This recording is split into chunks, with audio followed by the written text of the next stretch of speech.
भजनु एक संत बिन कामिनी एक कंठ बिन लागे बिहोनी है। मंद्र एक दीप बिन बाग एक कूप बिन प्रजा एक भूप बिन लागे छार सोनी है।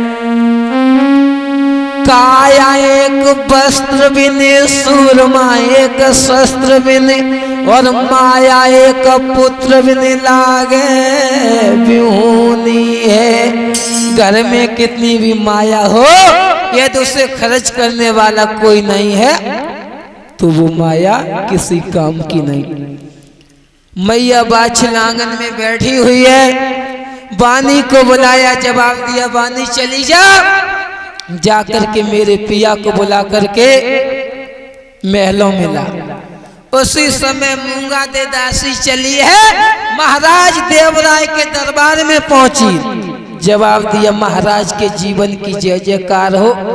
महाराज कहने लगे कहिए बांदी किस लिए आई हो?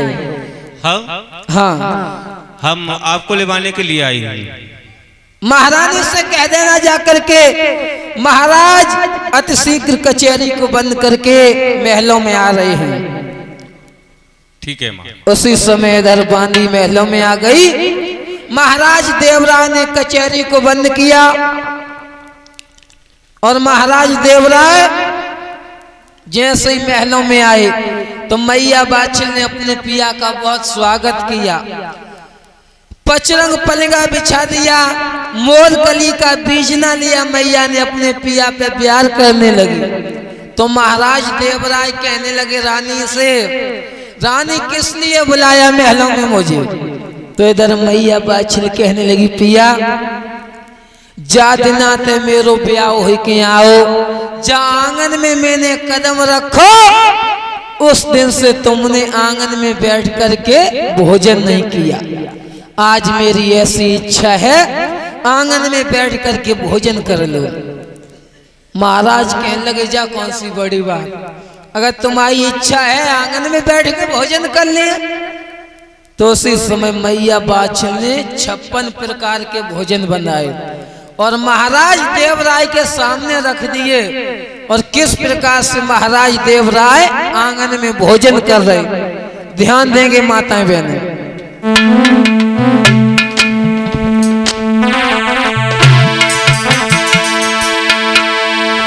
रवीश भैया हेलो। अरे सोने की थाली राजा भोजना पारो से कोई चांदी के लोटा में नीर। सोने की थाली रानी भोजना पारो से और चांदी के लोटा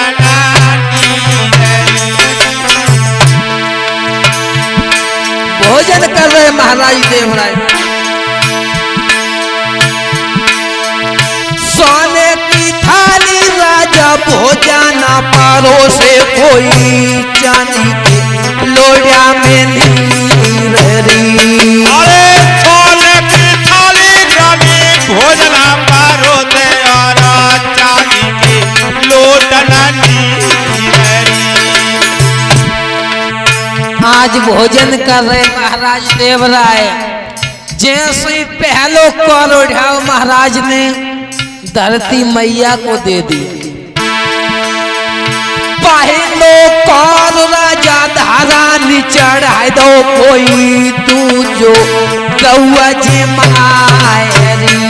अरे पहलो कौर राजा धारा चढ़ाए होई तू जो गौ को खेला। अरे थी जो कौर राजा को तेरी जो कोई चौथो राम जी मायरी। जो कौर राजा जो कनाती जो कोई चौथो ले सुधर महाराज देवराय पहला कौर धरती मैया को दे दिया। दूसरा कौर गौ माता को दे दिया, तीसरा कौर कुत्ता को दिया और चौथा कौर भगवान श्री राम को दिया। जैसे ही पांचवा कौर महाराज खाने के लिए चले, माताओं एक लला की याद आ गई। सोचने लगे महाराज देवराय, यदि घर में एक लला होता, मेरे साथ में भोजन करता, कुछ खाता कुछ बगराता, कितना अच्छा लगता। आज एक लला की याद में महाराज हिलकी लेकर के रोने लगे। राजा ने जैसे ही पांचवा कौर मुखार पिंड की तरफ लेकर के गए, लेकिन वो कौर छूट करके धरनी पे गिर जाता। एक लला की याद करके बुरी तरह से रोने लगे।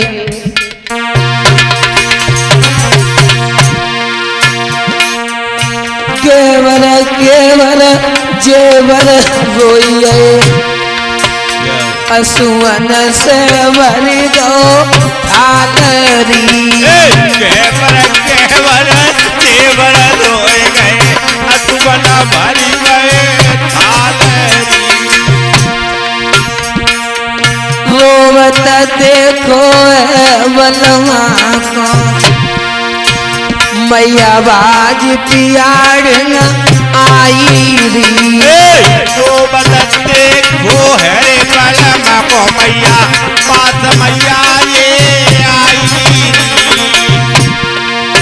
जैसे ही महाराज देवराय को रोते हुए देखा, मैया बाछिल भाग के पिया के पास में आ गई। जवाब दिया, पिया क्यों रो रहे हो? अब जय मत पूछो नाथ, भोजन करते समय आपकी आंखों में आंसू। और मैया रो के बोली, काबलमा मेरे भोजन बिगड़े, काबलमा मेरे भोजन बिगड़े, का खाली गई शिकारी। काबलमा मेरे भोजन बिगड़े, का खाली शिकारी।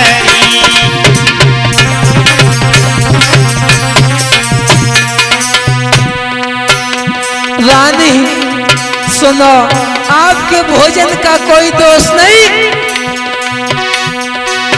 नारनिया तेरे भोजन बिगड़े, ना खाली गई शिकारी।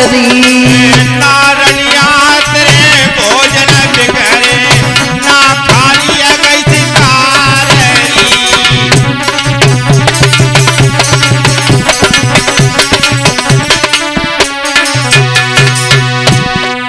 धन दौलत मेरे माल खजाना, घर में जन्मी नई संतान री। धन दौलत और माल खजाना, घर में न जन्मी संतान री।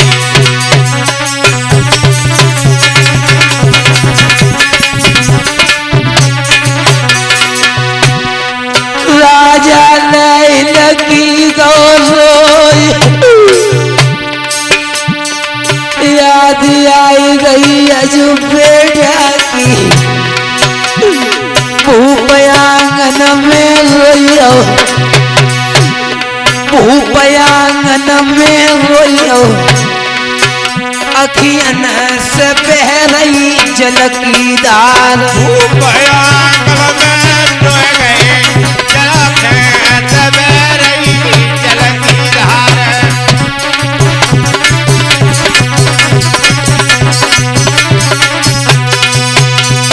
आज महाराज देवराय रोने लगे। महाराज